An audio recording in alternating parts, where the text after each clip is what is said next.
Hello everyone, this is Shivali Mishra और आज हम यहाँ बात करने वाले हैं इनकम टैक्स में कितने हेड्स होते हैं, इनके नाम क्या होते हैं, ये होते क्या हैं, और तीसरा टोटल इनकम क्या होती है। तो आइए शुरू करते हैं। सबसे पहले अगर हम बात करें कि इनकम टैक्स में कितने हेड्स होते हैं, तो जी हाँ, इसमें 5 हेड्स होते हैं और इनके नाम है पहला इनकम फ्रॉम सैलरी, दूसरा इनकम फ्रॉम हाउस प्रॉपर्टी, तीसरा income from profits and gains from business और प्रोफेशन, चौथा कैपिटल गेन और पांचवा है अदर सोर्सेज।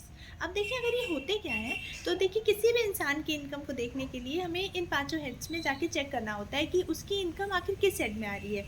देखिए अभी आपको समझ आएगा। पहला कि अगर मुझे सैलरी इनकम हो रही है, मैं बाहर जाके पैसे कमा रही हूँ, मुझे सैलरी आ रही है, तो ये किस में जाएगा? सैलरी हेड में जाएगा। दूसरा, अगर मुझे मैंने घर में अपनी प्रॉपर्टी भी किराए पे दे रखी है, रेंट पे चढ़ा रखी है, तो उससे भी मुझे इनकम होगी, तो वो क्या होगा? Income from house property.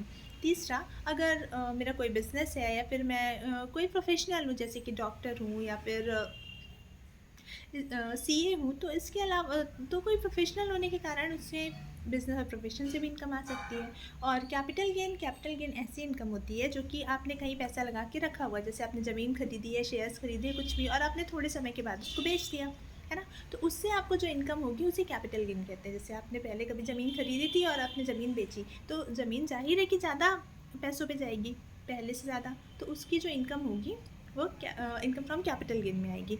इसके अलावा आप शेयर्स भी खरीद के रखते हैं, जब रेट बढ़ जाते हैं तो आप उन्हें बेचते हैं, तो इनकी इनकम भी इनकम फ्रॉम कैपिटल गेन्स में ही आती है। और चौथा पांचवा जो रेसिडुअल हेड है वो है अदर सोर्सेज। अदर सोर्सेज में जो इनकम इन सब में नहीं आ रही कहीं भी, वो सब अदर सोर्सेज में चली जाती है। एग्जाम्पल के लिए आप ले लीजिए कि डिविडेंड मिलता है अगर आपको, तो वो इनकम कहाँ आएगी? वो अदर सोर्सेज में आएगी। आपने लॉटरी में पैसे जीते तो अदर सोर्सेज में आएगी। आप देखते होंगे केबीसी में लोग पैसे जीतते हैं, तो कहाँ आएगी? वो अदर सोर्सेज में आएगी। तो जो इन चारों में नहीं आएगी वो अदर सोर्सेज में आएगी। अब देखिए, अब ये ज़रूरी नहीं कि किसी इंसान के पास इन पांचों हिट्स की इनकम हो सकता है कोई सैलरी पर्सन हो तो उसके पास सिर्फ सैलरी की इनकम आती हो।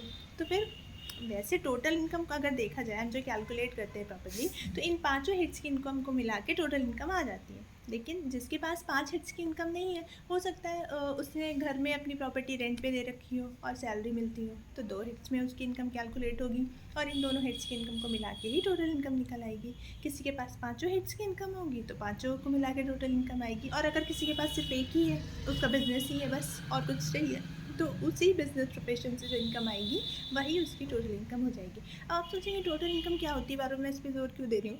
क्योंकि जो टैक्स रेट्स अप्लाई होते हैं वो टोटल इनकम पे अप्लाई होते हैं। टैक्स रेट्स आपने बजट में सुने होंगे कि 10% टैक्स लगेगा, 20% टैक्स लगेगा इतने में, इसके बाद 30% लगेगा। ये सारे रेट्स आप सुनते हैं ना, तो ये जो रेट्स अप्लाई होते हैं ये टोटल इनकम पे ही अप्लाई होते हैं। आपका पूरा जो रिटर्न फाइल किया जाता है उसमें आपकी सारी इनकम्स को देखा जाता है और आपकी टोटल इनकम पे रिटर्न रेट्स लगते हैं। आज की वीडियो में बस इतना ही। हम मिलते हैं अपने नेक्स्ट वीडियो में, तब तक के लिए बाय।